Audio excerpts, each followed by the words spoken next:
Dass wir als Menschen Filme verstehen und genießen können, ist eigentlich keine Selbstverständlichkeit. Filme bestehen aus den verschiedensten Einzelstücken wie ein großes buntes Mosaik. Und wenn man die Teile richtig zusammengesetzt hat, dann funktioniert es auch. Für uns sind Filme heute ein selbstverständlicher Teil unseres Alltags. Dabei gibt es nichts in unserer Wahrnehmung, was dem Filmegucken ähnelt. Wenn wir morgens aufstehen und abends zu Bett gehen, dann sehen wir keine Schnitte. Wir sehen einen ununterbrochenen Strom an miteinander verknüpften Bildern. Dieser Strom hört nicht auf, bis wir tatsächlich schlafen. Es ist wie in den frühen Filmen der Gebrüder Lumière, die ebenfalls ohne Schnitt zurechtkamen, aber im Laufe der Jahre etablierte sich schnell der Filmschnitt.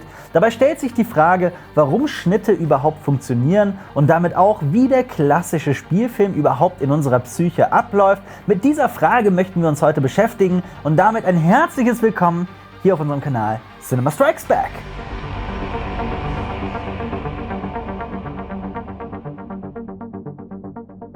Wenn es Schnitte gibt, die funktionieren, dann muss es auch Schnitte geben, die nicht funktionieren. Und jeder, der mal hobbyweise einen Film geschnitten hat, der sollte wissen, dass es genau solche Schnitte auch gibt. Man setzt also so einen Schnitt und irgendwas stimmt einfach nicht. Irgendwas wirkt an diesem Schnitt seltsam oder komisch. Das passiert vor allem dann, wenn die neue Einstellung nach einem Schnitt nichts Neues bietet und die Geschichte keinen Millimeter vorantreibt. Es ist ganz wie mit den Bienen. Wenn man einen Bienenkorb um 6 cm verrückt, wachen die Bienen am nächsten Morgen auf und können sich noch immer orientieren. Wenn man den Bienenkorb in 5 Kilometern Entfernung neu aufstellt, dann richten sich die Bienen neu aus und kommen wieder klar.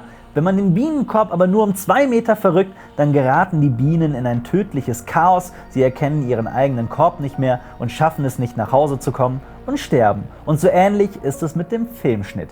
Die Schnitte, die funktionieren, bieten entweder eine völlig neue Idee oder fließen langsam aus der alten Idee heraus. Schneiden bedeutet Struktur, bedeutet Farbe, Dynamik und Zeit. Wer denkt, dass ein Cutter lediglich die schlechten Stellen herausschneidet und nur das tut, was der Regisseur ihm sagt, der irrt sich. Ein Filmeditor trifft ständig Entscheidungen, die die Atmosphäre und die Handlung des Films maßgeblich beeinflussen. Wissen wir zum Beispiel, dass Figur X eine Waffe hat, bevor sie ins Auto steigt? Oder soll es eine Überraschung sein, dass sie die Knarre zieht? Als kreativer Editor wird man nicht dafür bezahlt, einfach nur den Schnitt zu setzen, sondern zu wissen oder vielmehr zu fühlen, wann ein Schnitt überhaupt angebracht ist. Dabei ist jeder Schnitt ein reiner Akt der Brutalität. Man zerreißt die Wirklichkeit und lässt die Kamera ihre Position verändern. Vielleicht reißt man sogar die Handlung in eine völlig neue Zeit hinein. Dabei gibt es für den Spielfilm eine einzige wichtige Frage, die vor allem der Cutter immer wieder im Hinterkopf haben muss: Welche Gefühle sollen im Zuschauer ausgelöst werden? Die Filmemacher, ob jetzt Regisseur, Drehbuchautor oder Filmeditor, müssen vor allem das Talent besitzen, die Gefühle des Zuschauers anzusprechen und in ihm Emotionen auszulösen. Dafür müssen sie die Gabe besitzen, sich immer wieder in die Rolle des Zuschauers hineinzuversetzen. Gerade der Cutter muss genau wissen, was das Publikum wann denkt und welcher Schnitt welches Gefühl auslöst. Die Kunst des Films ist es, eine Einstellung natürlich auf die nächste folgen zu lassen. Die erste Einstellung soll die zweite erzeugen und die zweite die dritte die vierte und so weiter. So als würde sich der Film im Endeffekt selbst kreieren.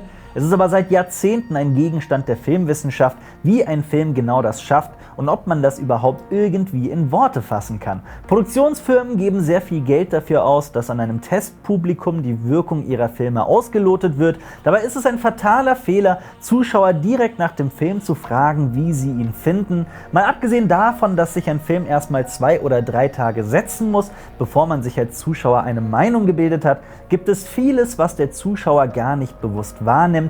Wenn der Zuschauer eine Szene nicht mag, dann heißt das nicht gleich, dass die Szene schlecht ist. Es könnte auch daran liegen, dass zuvor versäumt wurde, etwas zu erklären, was für die eine kritisierte Szene wichtig gewesen wäre, oder ob der Film nicht vielleicht sogar beabsichtigt, dass der Zuschauer sich genauso fühlt. Es ist die Aufgabe des Cutters, so etwas zu bemerken und eventuell, wenn es denn nötig ist, frühzeitig zu bearbeiten. All das beantwortet aber nicht die Frage, warum Filmkunst und warum Schnitte funktionieren. Ich sagte zu Beginn, dass es in unserem Alltag nichts gibt, das dem Filmegucken entspricht. Es gibt aber durchaus einen Abschnitt, der so funktioniert wie die Filmkunst, nämlich unsere Träume. Traumbilder sind bruchstückhaft und fantasievoll. In unseren Träumen werden oft die willkürlichsten Gedanken aneinander geheftet und sortiert, so wie es der Filmschnitt tut. Was sagen zum Beispiel Eltern ihren jungen Kindern, wenn sie schlecht geträumt haben? Sie sagen: Keine Angst, mein Kind, es ist nur ein Traum. Und was sagen sie, wenn die Kinder einen Film gesehen haben, der ihnen Angst macht? Keine Angst, mein Kind, es ist nur ein Film. Das zeigt schon, wie sehr sich Film und Traum in ihrem Kern ähneln, und es gibt dem Wort Traumfabrik eine ganz neue Bedeutung. Es zeigt, dass Filme so sehr unsere Traumwelt repräsentieren wie kaum ein anderes Medium. Ein früher sehr wichtiger Filmemacher, John Huston, betrachtete den Film aber nicht als Traum, sondern als wahrhaftes Stück der Realität. Er hatte eine Beobachtung, die ich persönlich für genial halte. Er sagte nämlich: Der für mich perfekte Film wirkt so, als ob er hinter Ihren Augen abläuft und von Ihren Augen selbst projiziert wird, sodass Sie das sehen, was Sie zu sehen wünschen. Filme sind wie Gedanken. Von allen Kunstformen kommt der Film dem Denkprozess am nächsten. Was er genau damit meint, macht er auch gleich an einem Beispiel fest. Schaut zum Beispiel mal weg von diesem Video, das ihr gerade guckt, und schaut mal direkt auf eure Deckenlampe. Und jetzt blickt wieder auf das Video zurück. Habt ihr etwas gemerkt? Ihr habt etwas getan, was euch vermutlich gar nicht aufgefallen ist. Ihr habt geblinzelt. Und jedes Mal, wenn sich eure Augen für den Bruchteil einer Sekunde geschlossen haben, wenn ihr geblinzelt habt, dann habt ihr in euren Gedanken einen Schnitt gesetzt. Euren Gedanken war nämlich völlig egal, was sich zwischen der Lampe und dem Bildschirm befindet. Euer Verstand hat damit diesen Moment in eurem Leben einfach weggeschnitten. Damit habt ihr diesen unaufhaltsamen Strom an Bildern und Informationen in einen Sinnabschnitt unterteilt, ganz genauso wie es ein Cutter in einem Film macht. Aber eure Biologielehrer haben doch immer gesagt, dass der Lidschlag dafür da ist, das Auge feucht zu halten. Schließlich sollen eure Augen ja nicht austrocknen. Aber wenn das der einzige Grund dafür wäre, dass man blinzelt, dann gäbe es ein mechanisches, immer einschätzbares Intervall, wie oft ihr blinzelt. Das wäre natürlich abhängig von der Luftfeuchtigkeit, der Temperatur, dem Wind und ähnlichen Faktoren. Man könnte aber immer in etwa berechnen, wann der Mensch blinzelt, und vor allem, wenn man im selben Raum ist, dann müsste man immer im gleichen Abstand blinzeln. Das ist in der Realität aber eben nicht der Fall. So fasst Walter Murch, einer der prestigeträchtigsten Filmeditoren Hollywoods, einen sehr interessanten Gedanken in seinem Buch Ein Lidschlag, ein Schnitt. Er sagt nämlich: Jedes Mal, wenn ihr blinzelt, setzt ihr in euren Gedanken einen Satzpunkt. Und wäre euer Leben ein Film, dann würde man immer da einen Schnitt setzen, wo ihr einen Punkt gesetzt habt. Und so ist es eben beim Film. Jede einzelne Einstellung, also genau das, was zwischen zwei Schnitten passiert, ist ein einzelner Sinnabschnitt, eine einzelne Idee oder eine gewisse Sammlung von Ideen. Der Schnitt ist der Lidschlag, der diese Ideen voneinander trennt. So gibt es zwischen unserer Traumwelt und dem Alltag gar keinen so großen Unterschied. Auch im realen Leben stellen wir verschiedene Ideen und Bilder immer nebeneinander. Murch sagt, dass die besten Schauspieler dieses Wissen nutzen. Sie blinzeln immer genau dann, wenn ihre Figur theoretisch einen Gedanken abgeschlossen hat, denn die Schauspieler versuchen, die Gedanken der Figur zu ihren eigenen Gedanken zu machen. Und die besten Cutter der Filmbranche orientieren ihren Schnitt immer an den Augen der Schauspieler. Wenn man zwei Menschen beobachtet, die ein Gespräch miteinander führen, dann achtet man auch nicht immer nur auf die Person, die gerade redet. Und so ist es auch beim Film. Man zeigt nicht nur die eine Figur, die gerade spricht. Es wird zum Beispiel weggeschnitten, bevor Figur A mit dem Sprechen fertig ist. Oder man zeigt was komplett anderes. Oder man bleibt noch lange bei Figur A, obwohl bereits Figur B spricht.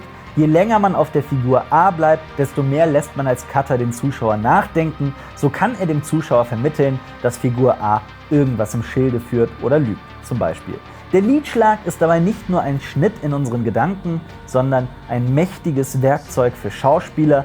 Uns Menschen machen unterbewusst Leute nervös, die einen ungewöhnlichen Lidschlag haben, die entweder in den falschen Momenten blinzeln oder zu wenig blinzeln oder zu viel blinzeln.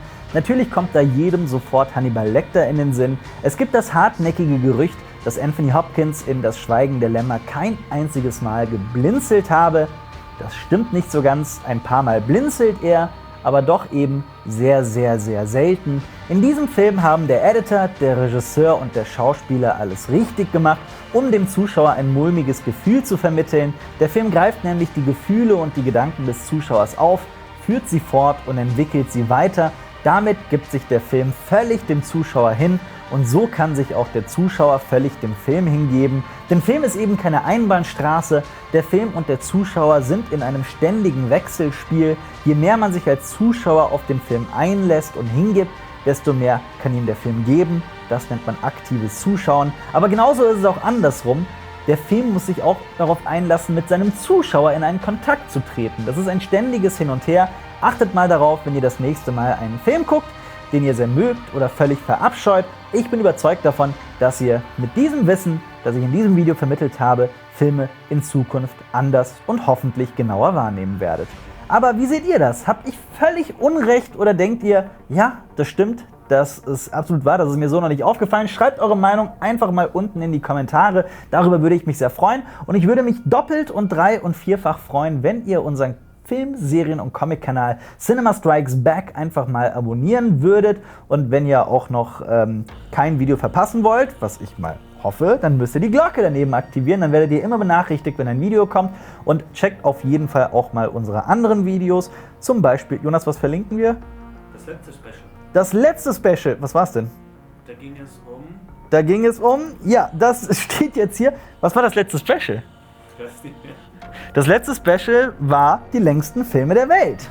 Das haben wir als letztes Special gemacht und deswegen ist das hier jetzt auch die längste Upload der Welt. Checkt auf jeden Fall mal das Video aus, das war sehr interessant. Es gibt zum Beispiel einen Film, der tatsächlich 35 Tage lang ist. Was das für ein Film ist, seht ihr in dem Video.